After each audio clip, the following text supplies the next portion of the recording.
Good morning all students. आपने बेटा science में कल देखा हीटिंग इफेक्ट ऑफ करंट्स यानी जूल्स लॉ, और आपने उसके देखी एप्लीकेशन। तो इसका यूज कहां करते हैं हम हीटिंग इफेक्ट ऑफ करंट का। उसके बाद में आता बेटा इलेक्ट्रिक पावर, यानी इलेक्ट्रिक पावर को डिफाइन करने से पहले हमारे पास पावर की व्हाट इज पावर, यानी rate of doing work is called power. Rate of doing work उसको हम पावर बोले बेटा आपका, और एक आपका इलेक्ट्रिक पावर। तो इलेक्ट्रिक वर्क डन यानी इलेक्ट्रिक पावर में भी डिफाइंड एज मतलब electrical work done per unit times.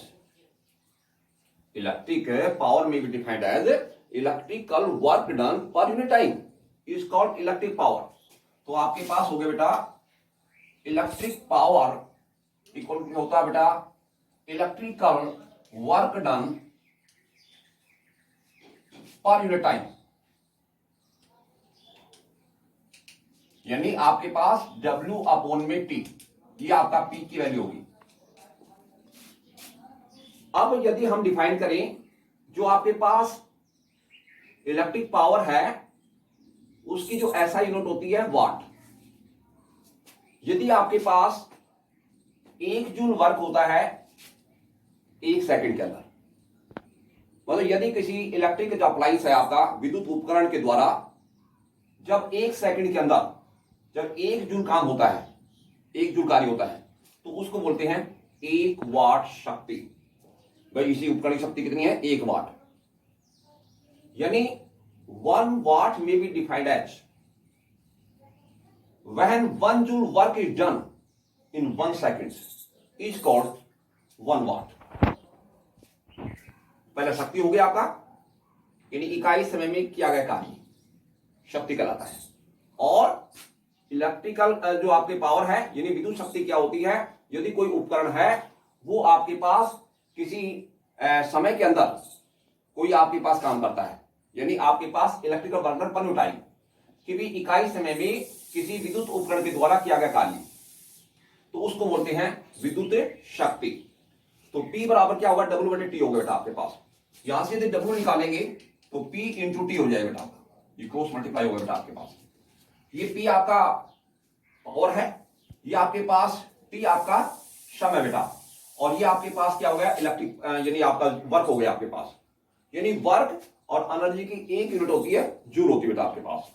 यदि आपके पास एक हम डिफाइन करना चाहते हैं बेटा 1 वाट सेकेंड, यानी 1 वाट सेकेंड का अर्थ क्या होता है। 1 वाट सेकेंड का अर्थ होता है कि भी आपका इलेक्ट्रिक अप्लायंस है उसकी पावर 1 वाट है बेटा आपका, और T आपके पास 1 सेकेंड। तो आपका W है जो आपके पास जो वर्क डन होगा आपके पास किसी इलेक्ट्रिक अप्लायंस के द्वारा, जो एनर्जी कंज्यूम होगी किसी इलेक्ट्रिक अप्लायंस के द्वारा, तो आपका P1 हो गया आपका और T आपका 1 हो गया। तो 1 आपके पास क्या हो गया बेटा जूल हो गया बेटा।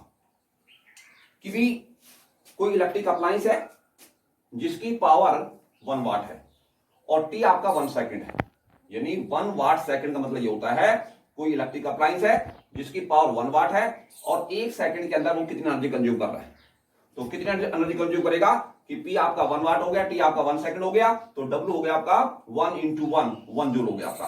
तो 1 वाट सेकंड आपका 1 जूल के इक्वल होता है बेटा आपका। सेकंड पॉइंट डिफाइन कराइए आपका 1 वाट घंटा, यानी 1 वाट ओवर। इसका अर्थ क्या होता है, इसका अर्थ होता है बेटा आपका कोई इलेक्ट्रिक अप्लायंस है जिसकी पावर है 1 वाट और आपका 1 ओवर में कितनी एनर्जी कंज्यूम करेगा, यानी T इक्वल टू आपका 1 ओवर मतलब होगा आपका 3600 सेकंड। तो हम W निकालेंगे P गुना में T, तो P आपका 1 वाट है, T आपका 3600 हो गया आपका सेकंड, तो 3600 जूल होगा बेटा आपका।